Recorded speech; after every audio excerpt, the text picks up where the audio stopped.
Друзья, всех приветствую! Сегодня в этом обзоре мы сразу поговорим о двух новинках от компании Kinera, если быть точнее, то их подразделение Celeste решили в этот раз удивить нас в первую очередь наушниками для игр с гарнитурой, и их стоимость составляет $25 за обычную версию с одним микрофоном и $29 за версию со съемным микрофоном, о которой мы сегодня и поговорим. Приходят они в довольно хорошо оформленной коробке. Здесь на лицевой части есть различные такие иероглифы, название модели Viverne Pro, и снизу имеется QR-код для проверки подлинности продукта. А сзади, как всегда, указаны технические характеристики наушников, и за звук здесь отвечает 10-мм динамический драйвер. А чувствительность у наушников составляет 105 дБ, и они получили 32 Ом импеданс. Здесь также рассказывается история о Виверне как о первобытном боге китайской мифологии. Теперь давайте посмотрим, что входит в комплектацию более подробно. И первым делом здесь нас встречает такая металлическая закладка для книг с этим мифическим существом Виверна, который напоминает на самом деле дракона, но выглядит достаточно круто.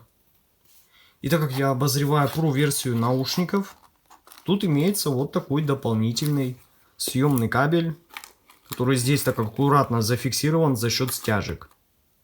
И выглядит он вот так. Он достаточно гибкий, поэтому подогнать его можно будет под себя без проблем. Ну и вот так выглядят сами наушники. Они имеют такой спокойный стиль с зеленоватым оттенком. Дизайн у них не кричащий, не излишне вычурный, а такой достаточно сдержанный и аккуратный. Особенно меня радует, что они изготовлены из медицинской смолы. Поэтому они очень легкие, приятные и гладкие на ощупь. А лицевая панель у них имеет серебристую и сделанную как будто под металл вставку, где также имеется надпись Celeste и указана маркировка правого и левого наушника. У них установлен стандартный разъем 2 пин вот здесь в корпусе. И имеется всего лишь одно акустическое и очень маленькое отверстие, расположенное вот здесь. А сопло у них достаточно небольшое, не сильно вытянутое. И у него имеется небольшой выступ. Поэтому амбушюры сидят достаточно плотно и никуда не слетают с наушников. Поэтому, что касаемо посадки, здесь в целом все в полном порядке. Сидят в ушах наушники отлично. Достаточно плотно, да и со звукоизоляцией проблем как таковых нет. Но их кабель меня вообще удивил. За эту стоимость реально выглядит очень бодро. Имеет длину целых 1,5 метра. И он совершенно не путается. Да, он двухжильный. Получил стандартный штекер 3,5 мм джек. И коннекторы 2 пин для подключения к наушникам. А к правому коннектору можно вот таким образом подключить микрофон, и вот все будет выглядеть вот так. Если, допустим, вы не хотите пользоваться вот этим дополнительным микрофончиком с кнопкой для мута. Кстати, стоит сказать, что вот этот съемный микрофон записывает до 24 бит и 192 кГц.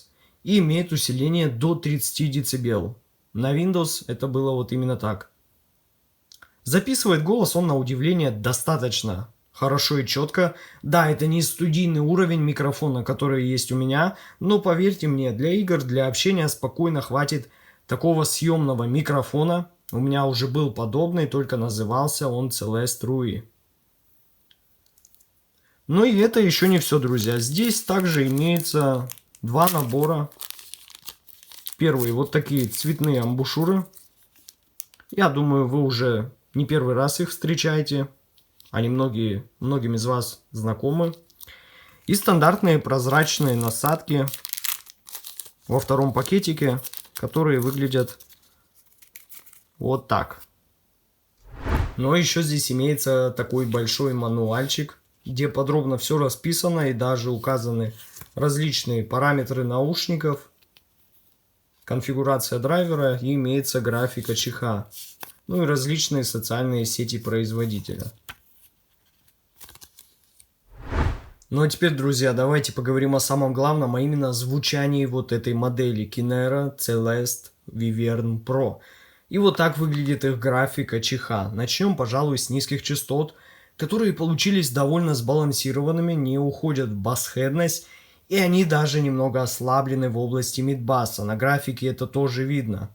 Да, стоит сказать, что у них есть неплохое присутствие саббаса. Конечно, не самого массивного и глубокого, что я слышал, но там и стоимость наушников будет совсем другая. Ну, по крайней мере, атака у баса неплохая, не слишком размазанная, но, как по мне, она не самая сконцентрированная и подчеркнутая на удар. Мне бы хотелось получить более характерный импульс при ударе, особенно когда речь идет о кике, который при ударе звучит немного расслабленно. Но вот что касаемо текстурной проработки, то стоит сказать, что бас, конечно, не звучит так подробно, фактурно и прозрачно, как в моих Canon 2, которые я беру за референс. Но, по крайней мере, с разбором баса и отделением от кика явных проблем нет. Хотя ничего рекордного, понятное дело, за эту стоимость здесь не будет. А вот средний диапазон здесь тонально довольно теплый, но не излишне. Все-таки количество воздуха здесь зарешало. Из-за чего все не звучит как-то гладко, с чрезмерным таким теплым налетом. И в итоге мы имеем довольно приятную на слух и весомую передачу вокальной части, хоть с немного подчеркнутыми акцентами и в вокале и ударной партии из-за ощутимого для меня подъема на 3 кГц. Я бы все-таки в идеале наклеил бы сюда фильтр 300 Mesh, чтобы прижать эту область сильнее, но это я вам говорю, как сделал бы лично я. Но, конечно, вы можете слушать их и так без проблем. Стоит также сказать, что вокал здесь звучит немного закрыто и близко по своему расположению в пространстве. То есть передается он не так широко, как я лично привык. Но в целом подачу голоса такую я уже встречал. И да, я знаю, что есть и любители такого вокального расположения. Но высокие частоты здесь есть за что похвалить. Они получились довольно детальными, в меру техничными. Никакой излишней резкости в этом диапазоне нет, поэтому они особо не утомляют. И даже здесь есть немного небольшое, но темное присутствие. И мне бы лично хотелось получить чуть больше воздуха в этом диапазоне. Ну и стоит сказать, что они довольно продолжительные, имеют приятные послезвучия от реверберации. В тяжелых жанрах особой каши и зажатости звучания нет. Это радует, потому что рок и что-нибудь еще более тяжелое можно вполне на них слушать. Но звуковая сцена и визуализация в наушниках Celeste Vivern Pro находится на довольно хорошем уровне. Сцена здесь, конечно, не самая широкая, что мне встречалось, но она хорошо строится в глубину и имеет хорошее разделение и расположение инструментов в миксе. Ну а вывод по данной модели наушников у меня получился такого: в Celeste Vivern Pro получились довольно интересными наушниками для геймеров и не только, с неплохой Harman 2019 настройкой и по праву отличным комплектом со съемным микрофоном. Но на этом обзор не заканчивается. Давайте кратко и по делу рассмотрим этот небольшой цапик Celeste CD1, находящийся в этой очень миниатюрной коробке с надписью Celeste на лицевой части. Его стоимость составляет $25. А сзади тут уже имеется знакомый нам QR-код для проверки подлинности продукта. И параметры этого ЦАП-адаптера. За звук здесь отвечает Realtek LC5686. Он поддерживает воспроизведение до 32 бит и 384 кГц.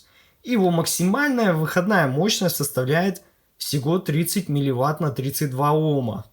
И теперь давайте рассмотрим его. Он достаточно миниатюрный и изготовлен из алюминия. И здесь на лицевой части имеется небольшая такая надпись Celeste. И он получил разъем 3,5 мм джек для подключения наушников. И коннектор USB Type-C для подключения к смартфону, к планшетам, к плеерам и так далее. Раскачивает он наушники довольно хорошо. Хотя, понятное дело, тяжелые полноразмеры и планарные уши явно не для него. Подключается к смартфону он очень легко. И выглядит это все вот так. Вот так вот все будет смотреться. Как по мне, неплохо. И действительно, он не очень большой. И, наверное, без проблем найдет свою аудиторию. А вот что касаемо его звучания при его использовании, то подача получается такая в наушниках довольно стерильная, я бы даже сказал, мониторно-сухая. И в итоге от себя данный адаптер в сигнал особо ничего не вносит, то есть не бустит и не портит как-то ваш и без того чистый, надеюсь, сигнал. И весь упор будет делаться только на ваши наушники, которые вам и нужно будет подбирать по вашему вкусу и предпочтениям к нему. А так воспроизводит он все нормально, без каких-либо изысков, чисто такое знакомое звучание, как на некоторых встройках на материнских платах и смартфонах. Впрочем, неудивительно, здесь ведь всего используется чип Realtek. В целом, кому нравится такой вариант использования всяких небольших ЦАП-адаптеров к смартфонам, наверное, он будет полезен. У моего смартфона есть выход на 3,5 мм джек, поэтому лично для меня такой вариант не особо будет, наверное, востребован. Мне будет проще подключить наушники к смартфону, но если у вас нету выхода на 3,5 джек, наверное, он будет вам полезен. Но рынок таких ЦАПов сейчас настолько переполнен, что выбора и так хватает. Ну а ссылка на покупку наушников и ЦАПа находится в описании и в закрепленном комментарии под видео. Подписывайтесь на мой канал, не забывайте ставить лайки. С вами, как всегда, был IC Genius. Спасибо всем за просмотр. Всем удачи и пока.